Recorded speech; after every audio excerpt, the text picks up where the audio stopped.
5 minutda temir toping. Men bu okeani challenge'larni qabul qildim. Agarda sizlarda ham shunaqangi challenge'lar bo'lsa, videoga obuna va like tugmasi bosib, izohlarga o'tib o'z challenge'ingizni yozib qoldiring.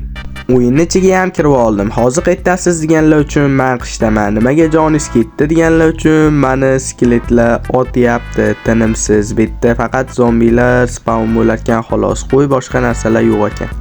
Eplab bir dona daraxt chopib olsam, juda ham yaxshi ish bo'lardi.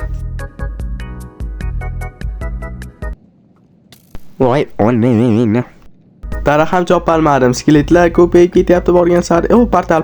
Xo'p, sandig'ida temir g'alati narsachalar bor ekan. Tezroq men betlardan ketishim kerak. Mana bu yerda nima bor? Uymi bet? Qanaqa joy bet? Vegetal uy shekilli. Sandig'ingda temir bormi? Biz challenge-ni uddaladik. Agarda Minecraftni yaxshi ko'rsangiz obuna bo'ling.